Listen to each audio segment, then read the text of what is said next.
Some decisions shape who you become, and refusing to invite my brother Marcus to my wedding was one of them. I am Valentina, 27 years old, a software engineer, who thought she had finally found peace until my family showed their true colors. This was not an easy choice to make. Growing up, I always believed family came first no matter what. But sometimes the people who share your blood are the ones who hurt you the deepest.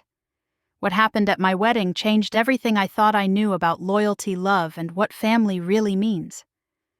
Before I share what happened next, let me know where you are watching from, and hit that like button if you have ever felt like the forgotten child in your family. Trust me, this story will show you exactly why I made the right choice, even when it felt like my world was falling apart. Growing up in suburban Chicago, I learned early that in our house there was Marcus, and then there was everyone else. My older brother, 30 years old now, was the golden child from the moment he could walk. Picture perfect in every way that mattered to our parents. Star quarterback on the high school team, valedictorian, full scholarship to Northwestern, then Harvard Business School. Marcus was everything William and Diana, our parents, had ever dreamed of in a son. I was just Valentina, the girl who got good grades but never quite good enough. The daughter who made honor roll but never valedictorian. The kid who played violin beautifully but was not first chair. Do not get me wrong, I was successful by any normal standard.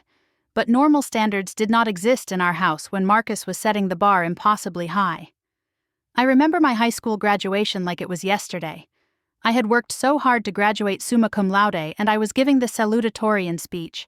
I was so excited for my parents to see me up there on that stage. But the morning of graduation, Marcus called. He had a job interview at Goldman Sachs that got moved to the same day. Just like that, my parents were driving 6 hours to New York instead of sitting in my school auditorium. "Sweetie, you understand, right?" my mother Diana said as she rushed around packing. "This could change Marcus's entire future. You will have other graduations." But I would not have other high school graduations. I would not get another chance to have my parents see me give that speech. My grandparents came instead, and they were wonderful, but it was not the same. I learned that day that my achievements would always come second to Marcus's opportunities. College was more of the same. I went to University of Illinois for computer science, paid my own way with scholarships and part-time jobs, while Marcus got full financial support through his master's program. When I graduated with highest honors and landed my first job at a tech startup, my parents' response was lukewarm congratulations, followed immediately by 20 minutes about Marcus's latest business idea. The pattern continued into our adult lives. I worked my way up to senior software engineer at one of Chicago's fastest-growing tech companies. I bought my first condo at 25 completely on my own. Meanwhile, Marcus bounced from job to job after Harvard. Turns out having an Ivy League MBA does not guarantee success if you have a terrible attitude and cannot work well with others. But here is the thing that really got to me. No matter how much Marcus struggled, he was still the golden child. Lost another job because he clashed with his manager. Dad would make calls to his network. Could not make rent. Mom would quietly transfer money. Had another failed relationship because he cheated. Well, she probably was not right for him anyway. When I bought my condo, I was so proud. I had saved for 3 years, researched neighborhoods, negotiated the price myself. I threw a housewarming party and invited the whole family. The day before the party, Marcus called my parents in tears. His roommate had kicked him out and he needed help moving. Again. "We are so sorry, honey," Diana told me over the phone. "We will see your place soon, I promise." They never did come see my condo. Not for the housewarming, not ever. But they spent that weekend helping Marcus move into his 5th apartment in 3 years. That is when I met Samuel. He came to my housewarming party as a +1 of my coworker friend. Samuel was different from anyone I had ever dated. Kind, funny, successful in his own right as a financial advisor. But most importantly, he saw me. Really saw me. After a few months of dating, I introduced Samuel to my family at Sunday dinner. I was nervous, hoping they would love him as much as I did. The dinner started well enough. Samuel was charming, asked thoughtful questions, complimented my mother's cooking. But 20 minutes in, Marcus started talking about his latest girlfriend, and suddenly Samuel and I might as well have been invisible. "So, Marcus," Diana said, cutting me off mid-sentence about a promotion I had just received, "tell us more about Jessica. She sounds lovely." Samuel noticed. After dinner, as we walked to his car, he was quiet. "Your family is interesting," he said carefully. "What do you mean?" "I think you know what I mean, Val. They barely acknowledged your promotion, but I heard more about Marcus's dating life than I ever needed to know." He was right, of course, but hearing someone else say it out loud made it real in a way that hurt. Samuel helped me see what I had been telling myself was normal for years was actually toxic. 2 years later, when Samuel proposed on the lakefront at sunset with a ring he had been saving for months, I was the happiest I had ever been. We went to my parents' house the next day to share the news. "Oh, honey, that is wonderful," Diana said, hugging me briefly before examining the ring. "It is lovely. Not huge, but lovely." William shook Samuel's hand and made small talk about wedding costs and venues. Then Marcus walked in from the kitchen with a beer. "So you are really doing this, huh?" he said, looking at Samuel like he was evaluating a used car. "Good for you, Val. I mean, you are not getting any younger, right?" The comment stung, but what came next was worse. Diana immediately started talking about timing. "You know Marcus has been going through such a difficult time lately with the job situation. Maybe you could wait until he gets back on his feet. A wedding is such a happy occasion, and it might be hard for him to celebrate when he is struggling." I felt Samuel's hand tighten around mine. This was supposed to be our moment, our announcement, our joy. And somehow it was being turned into another referendum on Marcus's feelings. That night, lying in bed, I could not stop thinking about my mother's words. Wait until Marcus gets back on his feet. When would that be?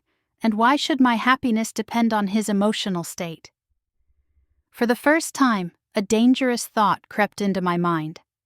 What if I did not invite Marcus to the wedding? What if I just had the celebration I wanted with the people who actually cared about my happiness? I pushed the thought away, but it had been planted. And over the next few months of wedding planning, that little seed was about to grow into something that would change everything. Planning a wedding should be one of the happiest times in a woman's life. For me, it became a battleground where every decision was questioned, criticized, and ultimately hijacked by my family's obsession with Marcus. Samuel and I had decided on a garden wedding at a beautiful venue outside the city. Nothing too extravagant but elegant. We were paying for everything ourselves, which I thought meant we got to make the decisions. I was wrong. 150 people, Diana said when I showed her our preliminary guest list. "That seems small. Marcus has so many business contacts who would be offended not to be invited." "Mom, we are keeping it intimate. Close friends and family." "But what about Marcus's networking opportunities? A wedding is a perfect place for him to make professional connections." I stared at my mother. My wedding was supposed to be about networking opportunities for my brother. Samuel squeezed my shoulder, reminding me to breathe. The venue was next. Samuel and I had fallen in love with Willowbrook Gardens, a historic estate with the most beautiful rose garden ceremony space. It was within our budget barely, but it was perfect. "Do not you think somewhere more prominent would be better?" William asked when we showed them pictures. "The country club where Marcus plays golf has a lovely ballroom, much more impressive for photos." "We love the garden setting," I said firmly. "It feels like us." "Well, I suppose it is charming in a rustic sort of way," Diana conceded. "Though I worry about the weather. What if it rains? The country club has better backup plans." Every conversation was like this. The flowers were too simple, the menu too casual, the band not prestigious enough. But the breaking point came when William suggested Marcus should be Samuel's best man. "They barely know each other," I protested. "Exactly. It would be a wonderful opportunity for them to bond. Family is so important, Valentina. Samuel needs to understand that Marcus is a big part of your life." Samuel, to his credit, stayed calm. "I appreciate the suggestion, William, but I have already asked my brother Jake to be my best man. We have been planning this since we were kids. Well, surely he would understand if you changed your mind for family reasons, Diana chimed in. That night, Samuel was furious in a way I had never seen before. Val, this is insane. It is our wedding, not a Marcus appreciation event. But the worst was yet to come. Marcus, apparently sensing that he was not the center of attention enough, decided to take matters into his own hands. Without asking, he scheduled a venue tour for the following Saturday, bringing along his girlfriend of 3 months, a 22-year-old named Brittany, who called everyone Hun, and took selfies constantly. I found out when the venue coordinator called me confused about the additional appointment. I thought you should know your brother and his girlfriend spent 2 hours here yesterday making suggestions about the ceremony layout and reception flow. He seemed very involved in the planning process. My blood pressure spiked. Marcus had no business touring my venue, much less making suggestions. When I confronted him, his response was classic Marcus. Relax, Val. I was just trying to help. Brittany has such a good eye for design. Did you know the ceremony space could fit 50 more chairs if you rearrange the layout? We do not want 50 more chairs, Marcus. We want an intimate wedding. Right, but think about the missed opportunities. Dad's business partners, my connections from Harvard. These people could be really useful for Samuel's career. I realized in that moment that Marcus saw my wedding the same way he saw everything else in my life, as an extension of his own interests and ambitions. Nothing I did was truly mine. Everything was just another platform for Marcus to shine. The final straw came 2 weeks later at Sunday dinner. We were discussing timeline details when Marcus casually dropped a bomb. Actually, I might have some big news of my own soon, he said, grinning at Brittany. I have been thinking about popping the question myself. Diana nearly dropped her fork. Oh, Marcus, really? How exciting. Yeah, I figure Val has the right idea. Time to settle down, you know. And Brittany and I were talking, maybe we could do a double wedding. Think about how much money we could save, and it would be so much more fun with both families together. The room went silent except for the sound of my heart pounding in my ears. A double wedding. Marcus wanted to share my wedding day to make it about him and his girlfriend of 3 months. What do you think, Val? Brittany asked, bouncing in her chair. Would not that be super cute? Like we could have matching themes and everything. I looked around the table. Diana was practically glowing with excitement. William was already calculating costs and logistics. Marcus looked pleased with himself for coming up with such a brilliant idea. And Samuel looked like he wanted to throw something. I think, I said slowly, that Samuel and I need to talk about this. Oh, there is nothing to talk about, Diana said quickly. It is perfect. Marcus, you are so smart to think of this. And Valentina, honey, this could be so special. Both my children married on the same day. That night, Samuel and I sat on my couch in silence for a long time. Finally, he spoke.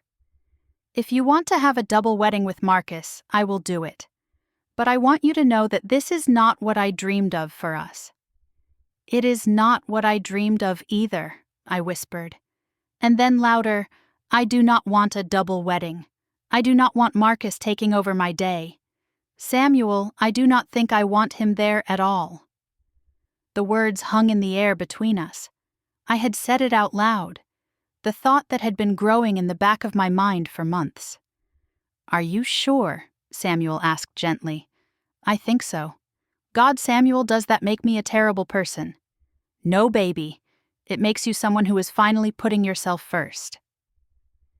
The next day, I called a family meeting. I asked everyone to come to my parents' house Sunday after dinner. I had rehearsed what I was going to say a dozen times, but my hands were still shaking when I stood up in their living room. I have something to tell you all, I said. Samuel and I have made a decision about the wedding. Oh, good, Diana said, settling back in her chair. I have been looking at double wedding Pinterest boards all week. The ideas are endless. Actually, Mom, that is what I want to talk about. We are not having a double wedding. And Marcus, I am sorry, but I have decided not to invite you to the wedding. The silence was deafening. Then all hell broke loose. What did you just say? Diana's voice was barely a whisper. You heard me. I am not inviting Marcus to my wedding. Are you out of your mind? William roared, standing up so fast he knocked over his coffee. He is your brother. How could you be so selfish? Marcus added, and I almost laughed at the irony. I have always been there for you, Valentina. I have always supported you.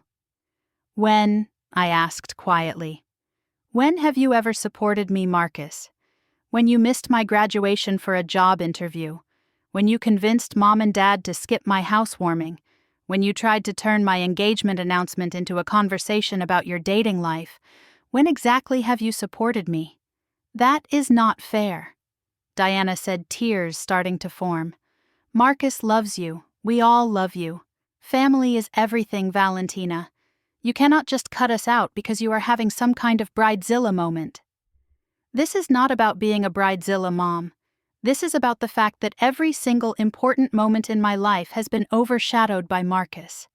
Every achievement ignored, every celebration hijacked. I am not doing it anymore. So that is it, William said coldly. You are going to destroy this family over a wedding. I am not destroying anything. I am protecting something. I am protecting my wedding day, my marriage, my happiness, things that should matter to you if you actually loved me. Marcus stood up, his face red with anger. You know what, Valentina, fine. Have your little wedding without family. But do not come crying to us when you realize what you have thrown away. And if Marcus is not welcome, Diana said, her voice shaking with rage, then we are not coming either. You want to choose your husband over your family, then live with that choice. The ultimatum hung in the air. Choose Marcus or choose my wedding. Choose their version of family or choose my own happiness. Okay, I said simply. I choose my wedding. I walked out of that house, knowing I might never be welcome there again. But for the first time in my life, I felt free. My wedding day dawned perfect.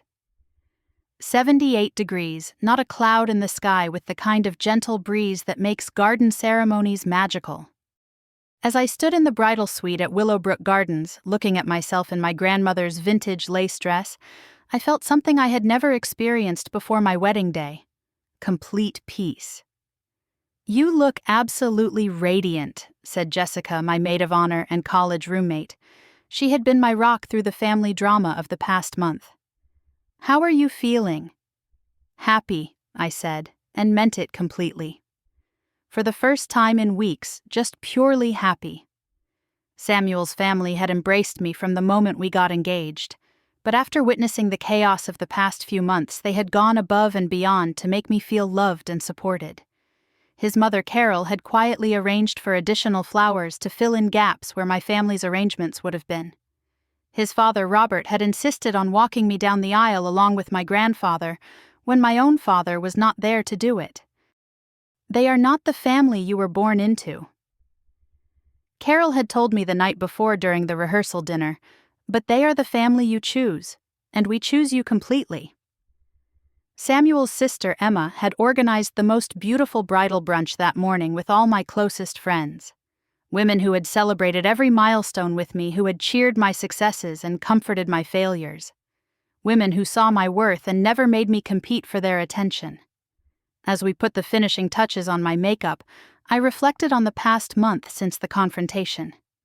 Diana had called twice, both times to tell me I was making the biggest mistake of my life. William had not called at all. Marcus had sent a series of increasingly nasty text messages before I finally blocked his number. But you know what? The world had not ended. In fact, planning the wedding without their constant criticism and demands had been a joy. Samuel and I had made decisions based on what we wanted, what felt right for us. The result was a celebration that actually reflected who we are as a couple. Ready? Emma asked, adjusting my veil one final time. I have never been more ready for anything in my life. The ceremony space was breathtaking. White roses and greenery everywhere, string quartet playing softly, 80 guests, who genuinely loved us, seated in chairs arranged in a semicircle around the rose arbor, where Samuel waited for me. As my grandfather and Robert walked me down the aisle, I saw Samuel's face light up with pure joy. No distractions, no drama, no one trying to steal the moment. Just love. The ceremony itself was everything I had dreamed of. We had written our own vows, and when Samuel promised to always put our marriage first and protect the family we were creating together, I knew he understood exactly why we had made the choices we made. I promise to love you not just when it is easy, but when it requires courage, I said to him. I promise to choose you and us and our future every single day. We were just about to exchange rings when I heard it. The sound of a car door slamming much too hard, followed by raised voices in the parking area behind the ceremony space.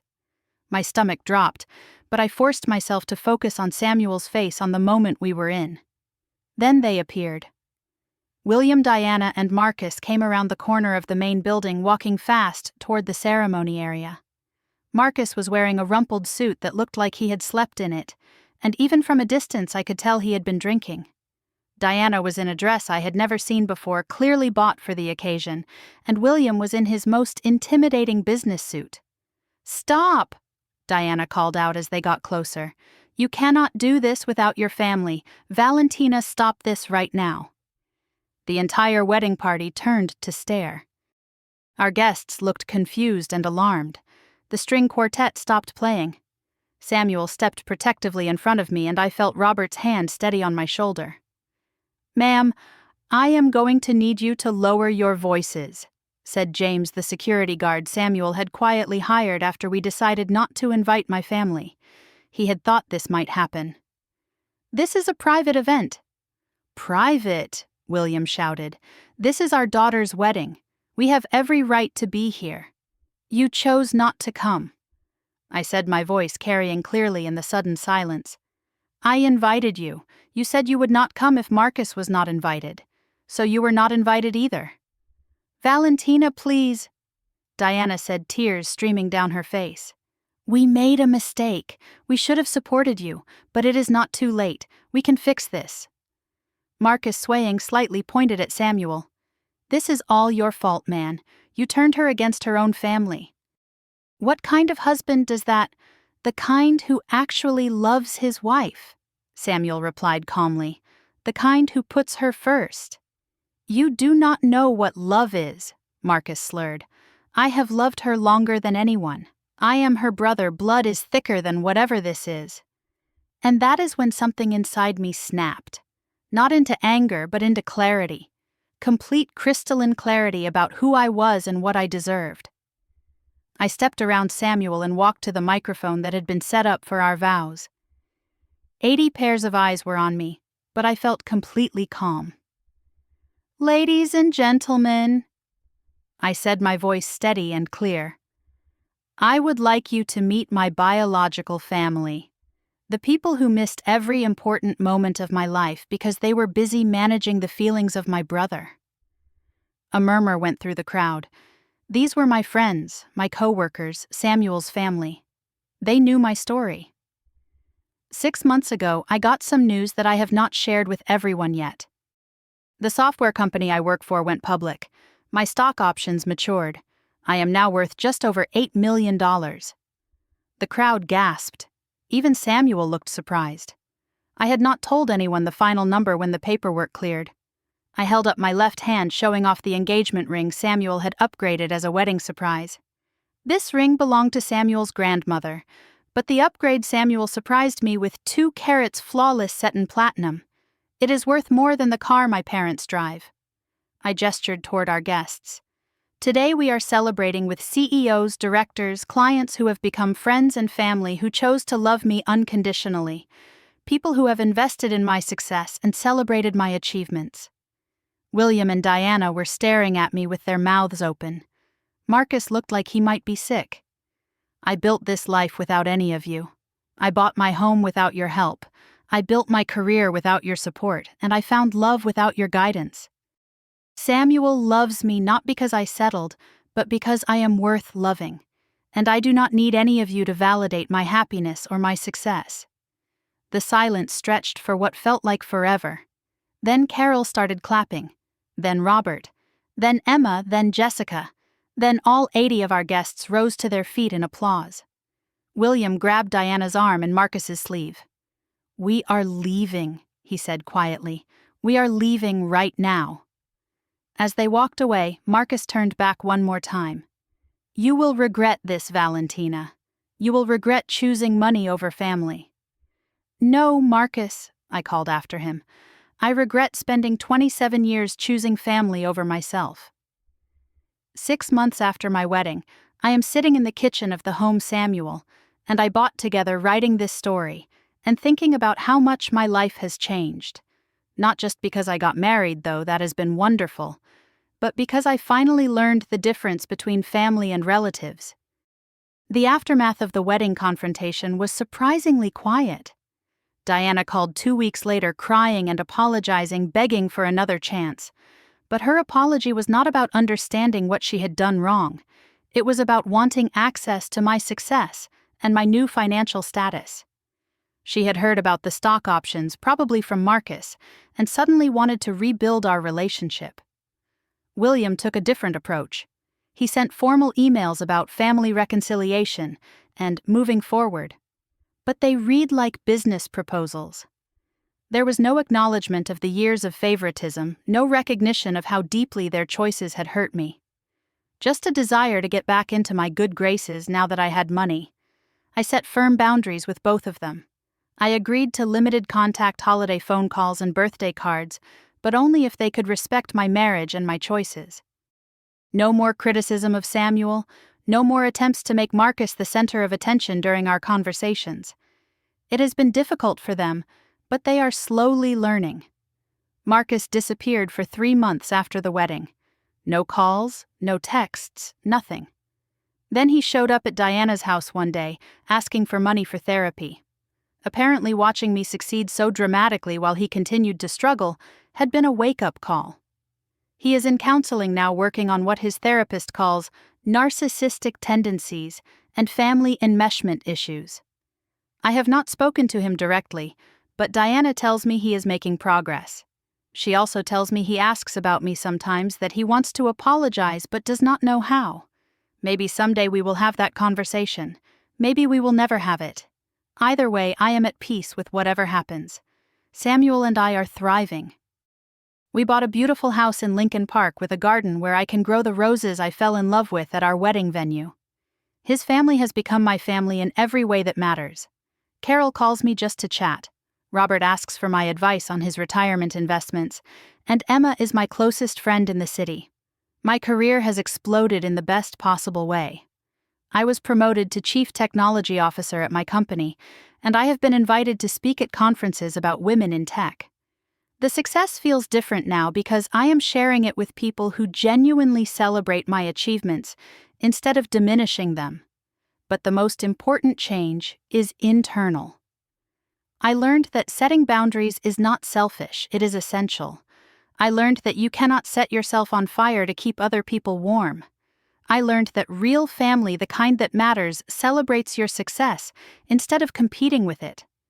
I learned that choosing yourself is not abandonment, it is survival. And I learned that sometimes the people who share your blood are not the people who belong in your life.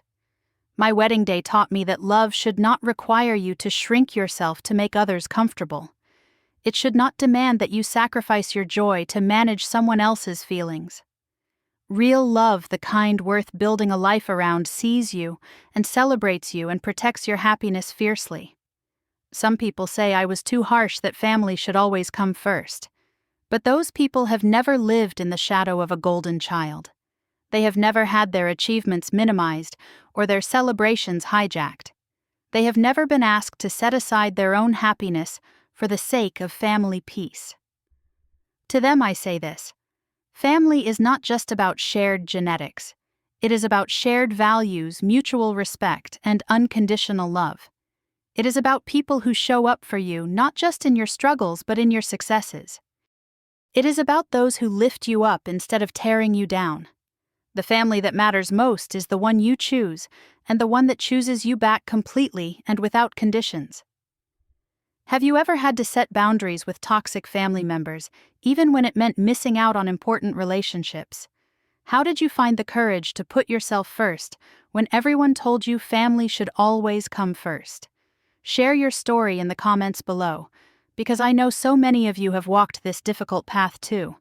If this story resonated with you, please hit that like button and subscribe for more real stories about finding your strength and choosing your happiness. And please share this with anyone who needs to hear that they are worth more than being someone else's second choice. Thank you for listening to my story, and I wish you all the courage to choose the love that sees you, celebrates you, and never asks you to be smaller than you are meant to be.